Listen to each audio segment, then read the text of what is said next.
Yeah, so Amy had just kind of mentioned my book, and I also, in my day job, I am a director of talent acquisition for Dentsu, which is a large media agency. There's about 140 agencies that roll into the network.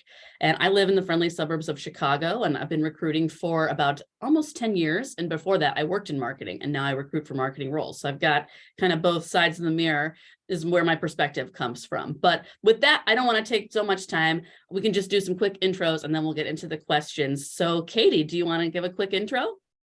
Sure. Hello, everybody. I'm Katie Martinez from Gray Midwest, and with me is Jenny. Hi, everyone. I am the creative services director, so I help recruiting on the creative end, and then Jenny is the talent manager. And yes, I recruit on all aspects of the marketing and advertising space, whether that be project management, accounts, creative as well. But Katie's a great partner to aid in portfolio reviews and just general eye for the talents. Yeah, and that's a little bit about me. Yeah, we're happy to be here. Thank you. Awesome. Lauren, dazzle us. Tell us about yourself. Oh, well, I am pretty dazzling. So thank you for having me. Lauren Carroll, nice to meet everybody. I am a talent acquisition consultant for Fifth Third Bank, and I primarily support all of the digital marketing, creative, design. I have some tech. I have a couple of wealth management roles too. I don't know if that's really applicable to this group, but I kind of do a lot of stuff across the board for the bank. But the bulk of the focus is sort of that marketing, digital, product design, creative space. I've been with Fifth Third for about 4 years now, but prior to that, I worked 6+ years with Citibank. Also doing similar types of recruitment. And then I worked for Aquin. If you guys are familiar with Aquin, if you've done contract work, I worked for them. So yeah, have a lot of deep knowledge in recruiting in the creative marketing digital space. So super excited to be here with you guys today. Thank you for having me. I feel like we need the A-team music right now because we've got some really good presenters here and we've got a lot of good perspectives because even though everyone, you have creative, product, digital, advertising. I think regardless of what field you are applying for or where you're trying to go, I think there are consistent similarities about types of candidates. Why do we make these decisions as recruiters? Who do we move forward with in the process? And why do we make these decisions? And how do we help consult our hiring managers? So today, a lot of the questions that we have are going to be kind of debunking. Lauren used that word. I love it. Is debunking and demystifying this process because it is overwhelming for a lot of people. But now you've got recruiters here and we're going to tell you the decisions that we go through, the challenges that we're up against too. So my first question, and I'm going to start with Lauren. Putting people on the spot. We can just kind of chime in if we want, but I'll start with Lauren. I like this question. I think it'll be illustrative to, our kind of frame of mind. So Lauren, describe a candidate that you have interviewed over the past couple of months that really stood out to you. Why were they just so amazing? I think when people really stand out to me, they are able to talk about their skill set and tie it back to successes or tie it back to really solid examples, right? I think a lot of times in the interview process, people read from the resume or they're telling you the functions that they performed, which of course, I mean, that's a part of it, right? But being able, anybody that I'm impressed with is usually somebody who is able to really come back and tell me their success story. So being people who are prepared in that way, that's always a standout. Mm-hmm. Yeah, Katie, Jen, what do y'all have? Yeah, I would agree with Lauren a lot. I think people who come super prepared and they have passion. I mean, if you can really read into them, they're confident, not egotistical, but they're very passionate about the work and they're excited about this next step in their journey. And I think that really helps, us make more confident decisions on who we're going to bring in. Yeah, couldn't agree more. I think that's absolutely right. I think when I look at candidates and I'm like, whoa, some people they make you sit up a little bit more. You're like, oh, I got to pay attention to this person. They are really sharp. And when I see that, it's because they know what they want, but they also understand how to connect the dots of their experience with the job that they are applying for. So often we see people that are like, I can do it all. And it's like, but what do you want to do? Because this isn't all. This is a few of these things. So can you narrow it down and make sure, I know that you feel like, but if I narrow it down, they're not going to know everything about me, but they don't need to know everything. They just need to know that you understand what's important, because when you get into the job, you're going to need to know what's important and explain that to everyone else. So if you can't do it in the interview process, do we know for sure you could do it on the job? Yeah, I love it. And then I think about this a lot. We all have candidates so the next question, we have a lot of candidates that are amazing. And sometimes we have two amazing candidates but there's only one job. So as recruiters, how do you decide which candidate that you should help move forward, or which candidate you should consult the hiring manager to hire? Katie, what do you think? That's a tough one. That's happened to us probably too many times Yeah. to count. But I think it comes down to, soft skills and personality and cultural fit, and like looking at their past experiences and, their letters of recommendation from their other employers in past. But I do think it's like, at the end of the day, it really comes down to like a culture fit, because you're going to be working with this person every day. You're going to be having lunch with this person every day. Half the time we see each other more than we see our own families. So it's like, it really comes down to that connection, I think. Anything to add? Yeah, I think that's a great point of view, Katie, from the hiring side. But when it comes to the talent side, I also want to open up the hiring manager's viewpoint to what it looks like in the future. So this person, these two people may be a great fit for right now, but what are we trying to do in the future? Do they have skills for NFT that we can maybe utilize as we start to dig into that space or other spaces? So I think the culture fit is huge, 1000%, but then are they going to fit with what the culture looks like in 5 years? That's a good point. Yeah, we've been having a lot of conversations recently internally at Fifth Third about this. And I think I would echo that entirely. I think there's this question of hitting the ground running versus who has the higher ceiling. So like that conversation with hiring managers about potential, right? So is when you have two candidates, is this person the best option because they're solving an immediate problem? Because we have to invest in an employee regardless. So if somebody's solving an immediate problem for the next 6 months, that's great. But if they don't have any longevity or any skill sets beyond the next 6 months, or they're not somebody who can grow with the bank, then we're not necessarily setting that person up for success, right? And we're not necessarily retaining that person. So a lot of times those conversations are definitely about, long-term potential. Skills. So I agree with that assessment as well, right? Does this person have skills that are transferable within the bank? Because inevitably somebody is going to be in a role for a year or 2 years, and they want to be promoted or they want to take a sidestep into something else. Can we facilitate that move for them when the time comes? Or are we going to keep them stuck in this pigeonhole, because that's not helping us to develop talent? I also think, there is an emphasis now on diversity as well.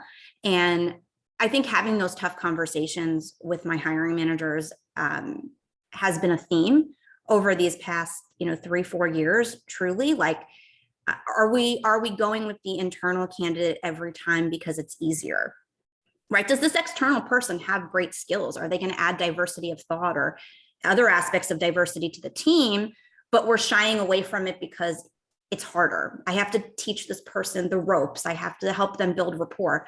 So having those conversations and really trying to get to the heart of some of those aspects of decision-making with hiring managers is important as well. And I try to advocate again, and I would echo the others, you try to have those conversations so that you're thinking about long-term potential and the long-term bench strength of the team that you're building. So it's not necessarily always about that individual hire, but how are we building the team?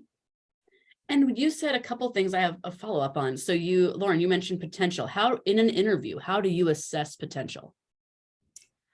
A lot of times I think it's through those behavioral questions, right? Which I know that everybody has a love-hate relationship with those. But I think, those behavioral questions about leadership and also critical thinking, they help you to evaluate what the person is capable of beyond just the functional skills of the job. So I think, and that's also something that I encourage with my hiring managers a lot, is not to spend the interview, again, just going over a resume. We've all read the resume, but that's not a useful interview, right? I mean, you can read it, you can look at their LinkedIn. So take that time to really ask those questions that help you to understand how the person thinks, how the person solves a problem. And I think based on those answers, you can kind of make a little bit of an assessment as to how that person will perform more broadly in the organization and what their potential might be. Yeah. And Katie, you mentioned culture fit. How do you know if someone's a culture fit, and how can people interview to show that they are? Yeah, I think that's a great question. And I'll backtrack a little bit on what Laura was just saying too, and Jenny, on that like future forecasting of a candidate. I think a lot what we pick up when we interview people is like, how proactive are you? Are you teaching yourself new skills as you grow? Are you doing continuing education? And I think that shows us that, you know, we're hiring you for this task right now, but, you know, do you have potential to become a leader in this company in 10 years or 20? But back to the culture fit, I think that's a tough question to ask because it's very Subjective. very organic and subjective. Yeah. So I think in an advertising issue where we are right now, the culture is very different from, say, a bank or a corporate type of environment. Yeah. So around here, it's like, you know, are they comfortable with being critiqued and getting, you know, some hard critical feedback? You know, how do they take that? Do they have the energy for an agency environment? Are they excited? Do they seemingly think that they can come into work every day and be like pretty positive given, you know, the hard, long days at an agency? Yeah, I agree with you. I think just being hungry in general, our teammates, our coworkers, we're hungry for the next thing. We're hungry for the new creative aspect, the new technology, and what we can do in that space as well. So I think culture fit is very objective, but for Gray and for advertising in general, if you want to keep up with the times and be the best of the best in the business and be effective with your strategy, you have to be hungry and just ready to rock. Yeah, I think with the certifications too, I had someone ask me, should I get a certification in XYZ thing? Yesterday, somebody asked me that. And I said, always yes, because it shows that you want to learn, you're open to other ways of thinking, you're trainable, you want to teach others. There's a lot of like soft skills you can discern from seeing a certification on a resume. And then I do want to just give you a quick story about like two candidates. Who do you choose? I take a different tactic a little bit. I just give the hiring manager, I say, let's reiterate what these qualifications are. This was a real example. We had somebody we were going to hire for a head of performance position. Candidate one, he was so cool and definitely like born and bred in the agency life. He'd been in it. I mean, he could start exactly what they wanted. You know, he was great. The second candidate, he had worked in agencies, but he also had this sales experience that the other candidate didn't have. And it's kind of what you're talking about, Katie and Jenny, just about like, what's the future? Because ultimately the hiring managers have to live with this hire. Like, yes, we make a recommendation, but ultimately what they want is, you know, because they're accountable for the results of this person.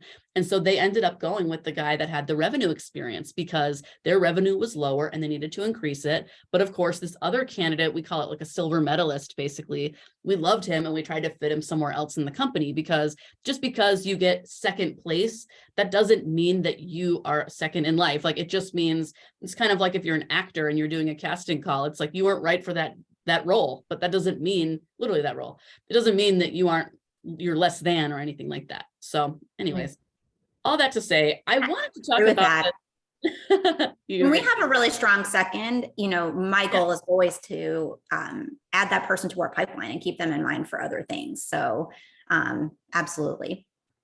Yeah. And then I have a question on here. It made me, Amy and I were talking about this, and I didn't prep the panel with this question, so I hope that's all right. But sometimes, you know, we get this question of like, oh, I only fit 7 out of 10 of the qualifications. Should I apply? And of course I say yes. But what do you do as recruiters when you see someone apply and they don't exactly fit, but they've got like enough stuff? What would make you call someone who wasn't a slam dunk? I mean, I never look at their resume against the job description and start checking like, oh, well, this person only has 5 keywords, so forget them. I think it's about how people overall present themselves on the resume. I mean, and I have that conversation. I'm sure that Katie and Jenny do too, with hiring managers all the time. There's no perfect candidate. There's no perfect company. There's no perfect job. There's always going to be things that we like and that we don't like, right? And so, you know, the manager and I also have to be aware that there are always trade-offs. So I agree with you. If you don't have every single qualification, you should still apply. And most of the time, as long as people to what you said earlier, Jenna, as long as people are framing the resume in such a way that I know that they understand what they've applied for and they have enough of the core skills that I need, they're still probably on the list to be at least phone screened. Right. I want to Jenny? piggyback off of that. I absolutely agree with you because I think that a lot of times people are applying to positions that they don't necessarily have all of the qualifications for. And what's going to make or break it is whether or not they submit a new resume, they tweak their resume to show that they're applying for this position at Fifth Third or this position at Gray Midwest, not that this is the resume they're sending out to every single person on LinkedIn. So if they do tweak their resume in that way that says, I know what I'm applying for, I know that this is the role, 1000% they're getting called because I'm going to read this and say, oh, they applied to Gray Midwest, not that they applied to the other agencies in town and also Steak and Shake down the street, whatever it could be. Love it. Yeah. And then I just want to say, I mean, if you are on the job search for a long time job searcher or seeker, I have just some questions about that. So if you've been on the search, let's say for 3 months, what is your advice for somebody? How can they get the process moving after 3 months of, hearing no and, getting that defeated feeling? Like, what would you say? I would probably give the advice to maybe self-reflect, review your resume, make sure you have those right keywords for the positions that you're applying for. This industry and advertising, it's a little different. Like it's a very specific role. We ask for specific things, but like Lauren said, like not everyone fits in the same, there's not a perfect role for the perfect candidate. But yeah, I would go back, I would have someone review your resume, review your LinkedIn and how you're presenting yourself there and make sure that, you've polished it and it comes across for who you are and what skills you're providing.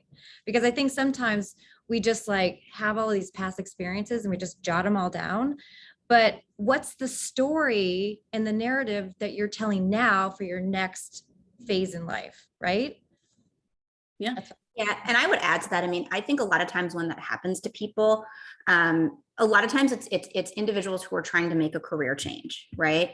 And so to Katie's point, when you're trying to make a career change, right? Like, so let's say that I'm working with a candidate now. He's lovely. He's been a paralegal. He's been going back to school to get his MBA, and he's focused in marketing. And he keeps applying to jobs and everybody says, oh, well, he's a paralegal. And I said to him, what are you doing in terms of volunteer work? What courses did you take as part of the MBA? Did you do practicum as part of the MBA? Oh yeah, I did all that stuff. Let's get that on the resume and let's get that on top of the resume. So I think people get really hung up on my resume has to be a certain format. No, it doesn't. You're trying to change your career, move all the stuff that I'm going to care about that you want to be a marketing manager to the top of that resume so that I'm seeing that right away. Because now I'm clicking and reading. And you can explain to me on the phone, well, I've really been a paralegal the past 6 years. And those experiences that I've had as a paralegal, project management and dealing with clients, those are going to tie into marketing. But hey, I've done this MBA, I've done a practicum, I've been volunteering for Together in Digital, doing some social media for them. These are all things that are going to get you that call versus if you submit the paralegal resume with the MBA in marketing. Because now I think you want to be a paralegal, so I'm moving on to the next person. And Right, maybe it is getting a bridge job of applying at a law firm to be a marketing manager. And you can say, hey, I know what these paralegals are going through. And maybe you don't want to work at a law firm anymore. You're like jaded from being a lawyer. But I would say, like, take a bridge job for a couple of years, and then you can cast a wider net, whether that's more broadly within professional services or wherever else in marketing. I know we have a ton of questions blowing up in the chat, but I have one more, and it was one that we had. So I also prepped the panel for this one. So yeah.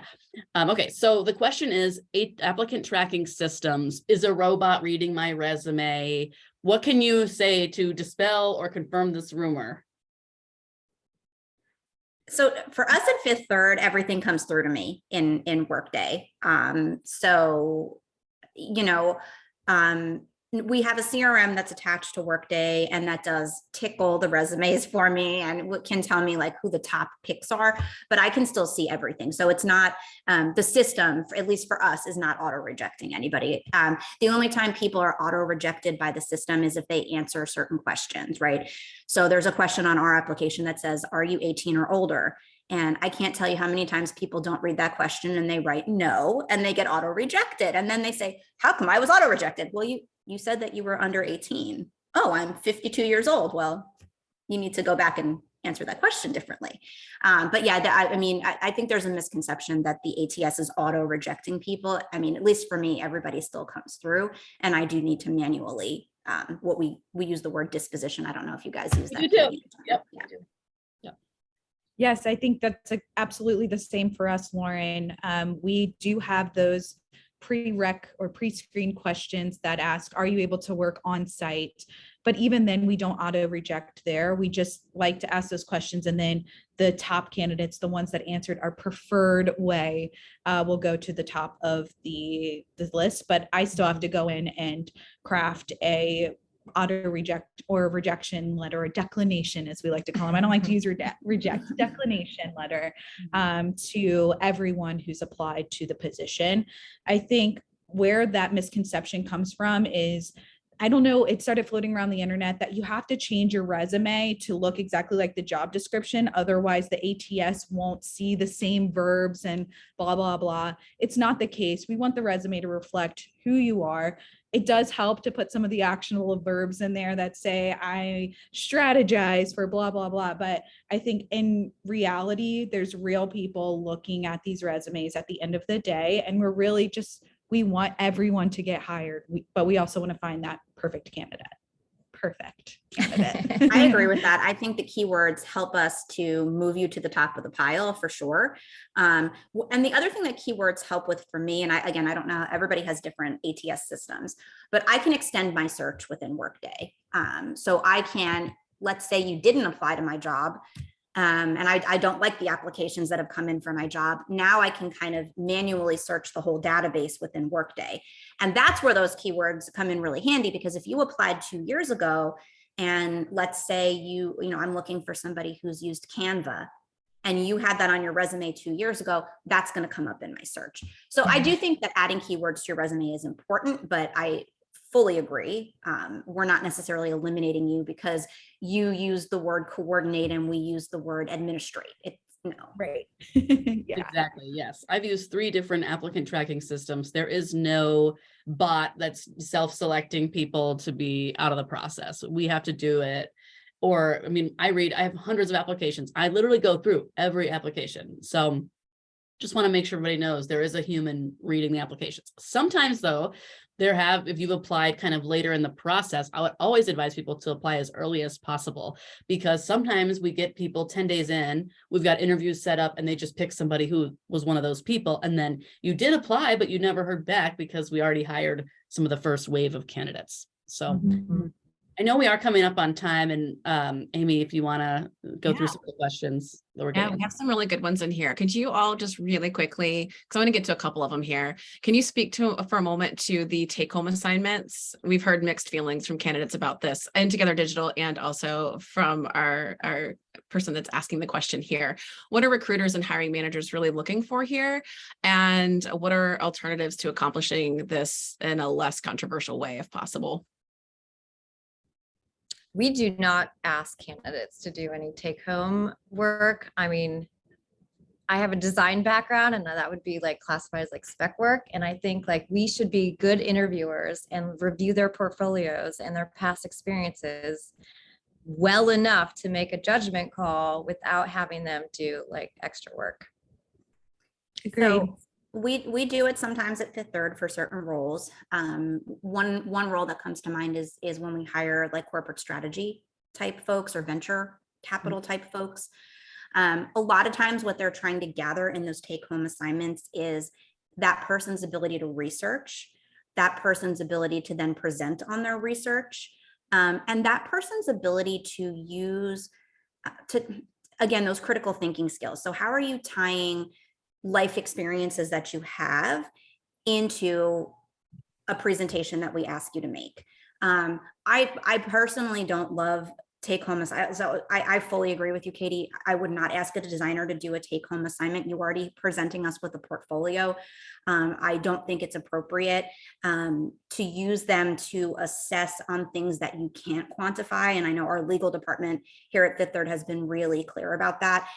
Even when we look at those take-home assignments later, or people present on them when they come back to the office or whatever we're doing, legal has been really clear that you have to have very specific things that you're assessing them on that you can compare between candidates. It can't be, oh, Sally looked the prettiest when she was up in front of the room. No, her energy was the best. That cannot be the only factor, right? If you're making somebody do an assignment, they should be evaluating you on specific criteria. And I would actually encourage when you get a take-home assignment to ask that. I think there's a polite way to ask that. What criteria am I being assessed on here? So that you don't go into it feeling confused or overwhelmed about what you're supposed to do or how it's going to be evaluated. We do ask sometimes for take-home assignments, but not for every role. But I will say, kind of to Lauren's point too, if you have a candidate doing a take-home assignment, every single person that is getting to that point in the process has to do it, or else it goes into these like equity and like, are we treating every candidate the same? So you have to be really careful when you do that as a recruiter or hiring team. We have used take-home assignments for more medium to junior roles because sometimes those people at Dentsu, all of the people are client facing. And so they want to see, how do you put together a presentation? Because a lot of times you can't, like a design portfolio, you can bring that from job to job. You can't really show someone an old presentation that you did. So we do have people do that sometimes, but I always would encourage to put a quick deadline on it because you'd want to make sure people are not spinning their wheels for 3 days and then they don't get the job. So I really do encourage a quick turnaround. And also in real life, they're going to have to do a quick turnaround. So I don't love when people do take home assignments, but I'd see that sometimes there is value. Yeah. One more that seemed to be very popular. I'm going up based off of all the thumbs up. How do you feel about candidates reaching out to you via LinkedIn as a follow-up to their application? Does it help or hurt? As someone who uses LinkedIn a lot as our main source of applications, I think that LinkedIn is not set up for that kind of communication. It's just not effective, and it's a lot of messaging, a lot of notifications. I would say if you're able to reach out to that person via email or via phone, it's a better option. Or just in general, like contacting the office and saying, hi, I want to talk to Jennifer Schulteis about my application, goes a world of wonders. I think LinkedIn in general is just, it's not the best user experience when it comes to it. I do see those from time to time, but in general, when you're getting thousands and thousands of applicants, it's just lost. Right. And it's just hard to respond to everybody. I mean, I fully agree with that. It's the messages. But I do think it's like everything else. If somebody's really a standout, I mean, I am looking at those messages, right? I am clicking on them. If somebody's really a standout, it can help you. But a lot of times, just like, and I know everybody who's listening to this right now gets really annoying reach outs from recruiters like us. But not us, not this group. People who aren't reading your profile, right? That are sending you, have a job, for $10 an hour doing clerical. And you're like, I'm a marketing manager. Why am I getting this? We're getting that too, right? We're getting the person who is not qualified for the job, but has found us on LinkedIn too. And so as much as you want to give everybody like the career coaching there too, like, hey, you need to do this to tweak your profile, we just don't have the time. The same way that you don't want to respond to all these people and say, I'm actually a marketing manager, don't send me this you just ignore it. So I agree, it's not the most effective way. I am reading them, I am looking at them, but unless you're a dead hit for the role, I'm probably not responding right away to that message. And I would also add really quick, there is etiquette to reaching out to, Yes. After you apply. Do not email and text and call and find out who our best friend is and have them talk to us. Like, it gets to a point where that's like harassment. So just take a breather and know that we're all like looking at your resumes and your books, and we'll get back to you in a timely manner, because a lot of jobs might get paused or put on hold. And, we still want you guys in the pipeline, and we still want to review you when that role comes back. So anyway, just a little etiquette on, giving us some grace. Yeah. Yeah. I mean, I echo all of that. Awesome. All right. You know what? If you all want to we've got our break coming up right now, but we've built in breaks for some flexibility. Jenna, I want you to pick one more question. If you all want to take a break, you can take a break. If you want to listen for another 5 minutes and then take a 5-minute break before open booths. What is one other question? Because you have such a good list of questions and this went so fast. What is one more question that you would like to ask the recruiters that you really feel passionate about? Yeah. Why do you think great candidates don't get hired? I saw some people go, yeah. That's a hard Really, one. the story that they're telling themselves and us during that interview process. They could have all of the skill sets, really have transferable skills, but the way that they tie it up and wrap it up with a bow on top is really going to stand out. I highly encourage anyone who's been interviewing for, the past 3 months, maybe they get to the interview process, but they never get to any further, to record yourself in that interview and really listen back to the story that's being told. Have a friend or a family member listen to that conversation, because they're not going to be able to ask you, your friends and family aren't going to be able to ask the questions that you're looking for in an interview process, but they can tell you whether or not you made any sense at all. And I think a lot of times it just doesn't connect. Yeah. Yeah, I echo that as well. I mean, I think a lot of times people are great, but part of interviewing is selling yourself, right? And I think there's a lot of times what I find is there are people who are really wrapped up in, I don't want to lie or I don't want to mislead. And so as a result of that, they undersell themselves. I mean, and this is a very basic example, but you can ask somebody, how comfortable are you with Excel? And if the answer that you get is, well, I don't do pivot tables, but otherwise I feel pretty good. All I heard was you don't do something. So now, all the hiring manager heard is you don't do something. So now we hear that lack of confidence, right? If you reframe that, right? I'm pretty good with all of the intermediate functions of Excel. I'm like, okay, seems pretty confident. I'm moving on. So I think sometimes it's those little things too that come out in the interview when people just, they shy away from selling themselves, and I think it's important in interviews to remember that you are selling yourself, and to keep that positive energy and that confidence showing. Yeah. And I think it's unfair, right? It is. I'm sorry. It is unfair. You're probably an awesome candidate and you're probably not getting that job. And someone else who maybe isn't as good got that job because they can explain it. And it's like, sometimes you're a great interviewer, but you're not great at the job. But all that we have to go on is your materials, the way you've impressed us, good or bad. Maybe if we know someone who knows someone and we talk to them, like, we could get great reviews, but ultimately, I think it is people just either they don't know what they want or they have too many focuses, but they're applying to narrower jobs than what they can do.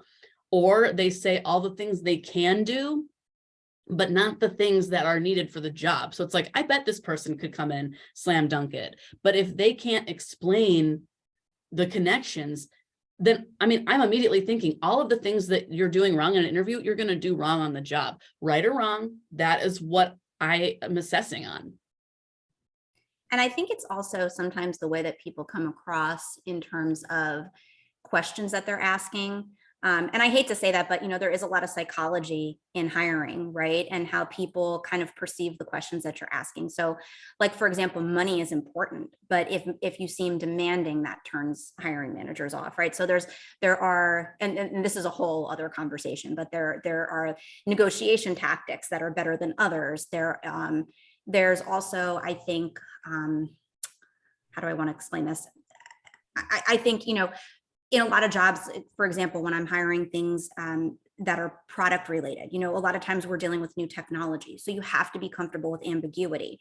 So even though your resume is great and you seem really talented, if you seem like somebody who's uncomfortable when we raise those topics, oh, this is a brand new system, I've never heard of that one before. Again, these are things where we start to be like, well, the resume is great, but he doesn't seem like he can apply it here, or he seems uncomfortable with ambiguity. If you haven't done your homework on a company, right? Even though you're very qualified for the job, but if we're, asking, you're asking very basic questions about the company. Right. We can't get to the next level of conversation if we're on the 101s with the company. I also want to just say really quick, I think if you have been on the job search for a long time, but you're a great candidate, sometimes hearing no after no, you get in a negative headspace and you bring that into your interview. I know we've all seen that. Katie, Jenny, Lauren, all of us are like, yep. And it's so unfortunate because it's almost like you can't even think clearly. So I would just try to remember, if you have been a long-term job seeker, just remember, this is the first time this person has met you. They have no idea that you've gotten 35 no's in the last 3 months. All they know is they're excited to meet you. They want to give you this chance. And just know that everyone is rooting for you. The hiring managers, the role is open because this job is not done and needs to be done. A lot of hiring managers do not view themselves as people having to make hiring decisions. They just want to do their job. They want the first candidate who walks in the door to be that slam dunk. So just know, if you feel nervous or like, oh gosh, here's another job I won't get, just know they've never met you and they really want you to get hired. But that's a good point. I think everyone needs to practice, their elevator pitch and have notes, especially if you're on a Zoom call, like have those notes and those bullets to help you guide you through. So when they're asking you a question about, something, you're like, oh, I have experience in that, but I totally forgot what it was. And you can like reference and, you're put together, you're tied up. But, I want to actually touch on something that Katie said earlier. Honestly, a lot of times great candidates don't get hired because the budget gets cut for the role, or we have an internal person who is now threatening to quit if they don't get the promotion. So we have to make a call like, are we going to give this person a chance, or are we going to go with this external person that we were excited about? A lot of times there's these organizational things that are going on behind the scenes that really have nothing to do with you. Yes. That's true. I try to reach out to those candidates and let them know we absolutely love you. We want you to be a part of the team. Please consider being in our pipeline when this role opens back up, because especially in advertising, the staff plan changes every other day based on what work is happening, clients that are being signed on, et cetera, et cetera. So I try to keep that open line of communication, say I will 100% be reaching out to you as soon as this is open again. Yeah. Thank you, ladies. Clearly we needed like 2 hours because there's so many good conversations in the chat. If you all have a minute before we go into breakout rooms, and we kind of just stuck to the questions that were broader. If you had a more specific question to your specific either industry, role, or need, I kind of held off on those just so you guys know I wasn't ignoring you, but I want to make sure that we're kind of addressing as many folks as we can here because we know everybody's coming from a different place. But I love and appreciate all the engagement and all the questions. Jenna has also included a link to her article about interviewing. I do, again, highly recommend her book. It has a lot of great pieces of framework to help you go through the process of asking. But then, the thing I love about what you did, Jenna, is you really give us a peek behind the curtain and an understanding of what it's like to be on the other side of the table. Because if you've never been a hiring manager, it's really easy to beat yourself down. And like I said in the chat, sometimes when you don't get a job, it had nothing to do with you. Things just change. And so I think kind of giving yourself that grace, given the current market, knowing that your employment status is not your value, and that finding a good job sometimes takes time. I just want you all to keep that in mind as you continue to look, because we totally understand it's not an easy place to be. So as I mentioned earlier, when we first opened up, we talked about doing a granted membership for 50 job seekers. So if you are a current job seeker and unemployed, we are granting 56-month memberships to our Together Digital network and community to help support you through this time. This is our way of giving back. You can also use code Together90 if you want to join us as an annual member for free virtual in-person events. We've got a national conference coming up in the fall. It's just a really great tool and resource and way for you to kind of maintain and sustain your sanity, your confidence, but then also get a lot of the questions you've been asking here in Slack. I'm so used to Slack, ask in the chat, because our Slack community is on the ball. We get anywhere from 3 to 12 replies on every ask that gets posted, and we get probably 1 or 2 asks a day. So as these ladies here expressed, we're all here to help you. Now we are going to open up the breakout rooms, and you all are going to get the chance to talk to these lovely ladies and ask your questions. This is just for general conversation to understand what roles and positions they may have open, more about their company and whatnot. But I'm going to open up the breakout rooms here in just a minute. Now, I know not everybody is super tech savvy, and we're not going to assume so. I've just opened the breakout rooms. You should be able to see that as a pop-up, or if you go to the bottom of your screen and click more, you should be able to see breakout rooms. All of you are able to go to whichever breakout room that you would like. You just self-select that room, and like magic, you will pop into it. If you want to leave that room, you can just go to the bottom of your screen again and select leave room, so you can try to talk to one of the other companies. So we had sent you all a link to a PDF earlier that kind of details out each of the businesses. We have a couple other additional companies, Zoco Design, Creative Circle, and Vaco, who are not on the panel with us, but would also love to talk with you all. So breakout rooms are open. As you would like, start dropping into those. And for the next hour, we are going to let you all sort of do that. If you need help getting into a breakout room, tell us what room that you want to go to, and either Julie, myself, or Danielle, who's here with us helping too, can get you into that room.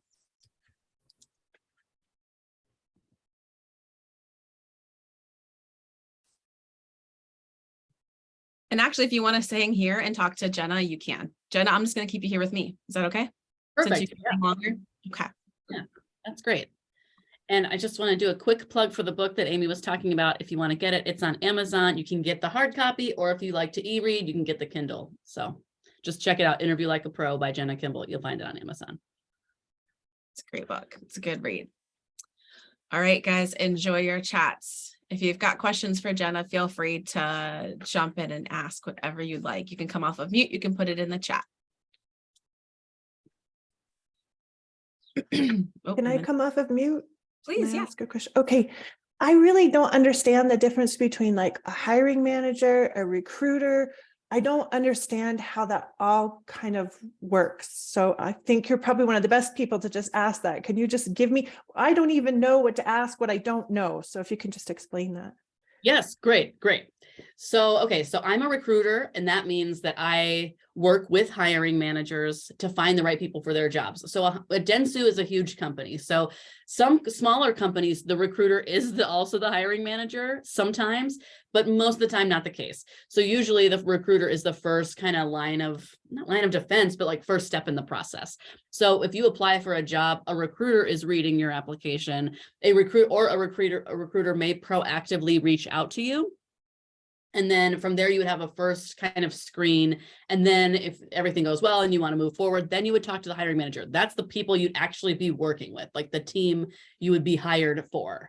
And the recruiter is just trying to help connect people to the hiring teams. So that way, while the hiring teams are doing their actual jobs, like if they're the marketing director or, VP or whatever their job is, they can focus on doing their job. And then the recruiters help screen out candidates. And maybe if 50 people apply, we would find the best like 10. And then from there, we would go through interviews. Good. All right. Good. I'm glad I was able to answer that. Demystify it. Any other questions? It's a safe space. I can tell you war stories too. Yes, I see Sue. Yes, so senior advertising person. I was an entrepreneur for years, like 20 plus years. And so I had my own little thing with a partner. And I am hearing from all the big agencies that experience does not apply. Don't talk to us. We're not interested. You don't have Fortune 500 company experience. You have your own little clients, and go find something else to do.